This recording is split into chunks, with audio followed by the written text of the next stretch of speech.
Al-Martas, cela veut dire la place du baptême en arabe. Nous sommes en Jordanie, à une dizaine de kilomètres au nord de la mer Morte et à 50 kilomètres d'Amman, la capitale. Ici se dresse l'une des plus imposantes églises du Moyen-Orient, d'une superficie de 2200 mètres carrés, l'église du baptême du Seigneur.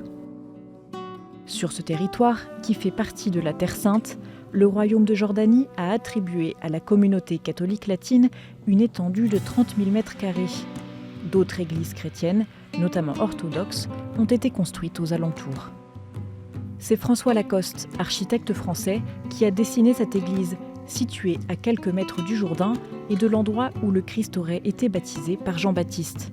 Il souhaitait que ce lieu manifeste une expérience de passage, du baptême à l'Eucharistie, une véritable catéchèse pour les pèlerins dès leur arrivée sur le parvis. Nous sommes ici sur le parvis principal, le parvis d'accès, sur lequel débouche la tranchée qui à travers la colline. Voilà, l'idée c'était ça, d'arriver ici sur ce parvis, un grand parvis entouré d'un carré d'arcades et de chapelles. Il y a 12 chapelles, donc évidemment les 12 chapelles symbolisent les 12 tribus de Juda, symbolisent les 12 apôtres et font un peu la catéchèse du lieu, si vous voulez. De ce parvis, on accède et vous pouvez voir la façade principale, qui est plutôt d'inspiration occidentale, disons, une architecture chrétienne occidentale, avec des citations romanes, notamment pour le tympan et l'entrée, et les deux clochers. On arrive dans l'espace central où on exprime les 4 passages. C'est le lieu du passage, hein, le passage de Moïse, qui arrête les eaux. Donc on a Moïse dans l'oculus ici. Ensuite, on a le passage d'Élie, qui est ici, hein, qui est enlevé sur son char de feu juste après avoir traversé aussi le Jourdain. Ensuite, on a le passage de Josué ici, qui arrête les eaux de la même manière que Moïse l'a fait à la mer Rouge pour accéder à la terre promise. Et puis enfin, on a le passage de Jésus qui est au-dessus de nous.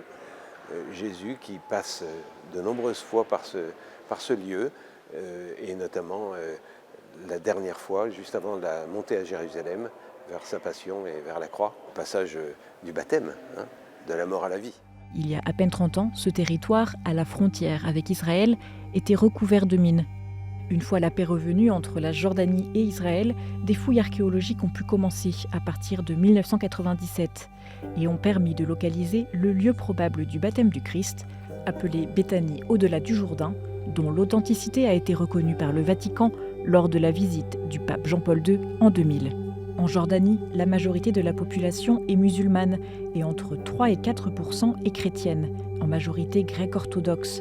Le gouvernement jordanien attache beaucoup d'importance aux fouilles et à la préservation des vestiges sur le site du baptême du Christ, cherchant à développer ce lieu de pèlerinage inscrit au patrimoine mondial de l'UNESCO depuis 2015. We would like to share the message of peace, of love, of Jordan, and we also would like to remind of the world of the importance of Jordan in terms of Christianity and in terms of religions in general. We are the land of prophets, and we would like people to come and really experience it. Le chantier de l'église a commencé en 2008 et la première pierre de l'édifice a été bénie par Benoît XVI en 2009. Après 15 ans de travaux, l'église va être consacrée demain. Dans ce lieu, des pèlerins du monde entier viennent renouveler les promesses de leur baptême. Ils peuvent être accompagnés dans cette démarche par 2 communautés religieuses, l'une masculine et l'autre féminine. Quand viennent les pèlerins ici, nous, habituellement, on les accueille, on met une petite hôtel dans lequel on dépose les choses, soit pour célébrer la messe, soit pour renouveler les promesses du baptême. On s'approche du Jourdain et on dit cette phrase « Et rappelle-toi que tu es baptisé au nom du Père, du Fils et du Saint-Esprit ». Mais aujourd'hui, pas de pèlerins sur le site.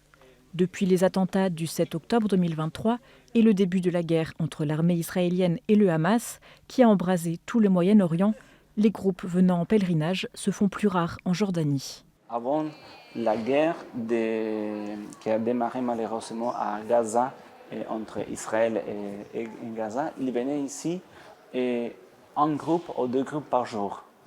Et maintenant, pendant la guerre, ils viennent un groupe ou 2 groupes par semaine. Le lendemain, la foule des grands jours a fait le déplacement pour un événement exceptionnel. Le secrétaire d'État du Saint-Siège, le cardinal Pietro Parolin, envoyé par le Saint-Père, est venu présider la messe d'inauguration et de consécration de cette église en présence du patriarche latin de Jérusalem, le cardinal Pier Battista Pizzaballa. Près de 6000 personnes, dans l'église mais aussi à l'extérieur, assistent à cette célébration. May this building, which we dedicate to your name, be a house of salvation and grace, where Christians are gathered in fellowship, may worship you in spirit and truth, and grow together in love. Rite de l'eau, litanie des saints,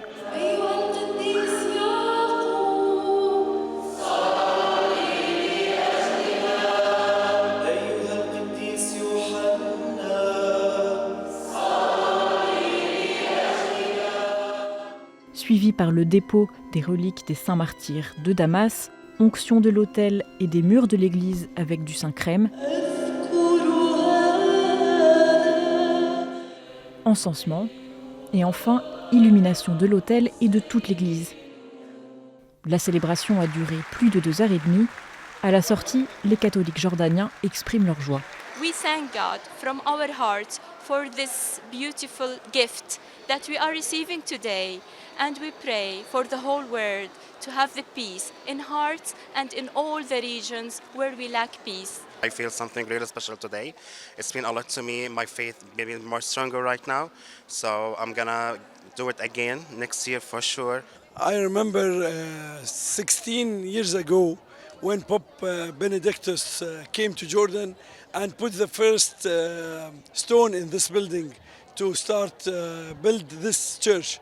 So last 16 years we were coming to here, to the baptism site, the holy site here in Jordan, to celebrate the baptism every year. But it's very special this year because we are opening this, dedicate this church. So it's very honor for us as Jordanian to be here. Choisie comme destination de pèlerinage pour les fidèles qui souhaitent recevoir l'indulgence plénière pendant le jubilé 2025, l'église du baptême du Seigneur est un signe d'espérance pour cette région du Moyen-Orient si éprouvée et pour le monde entier.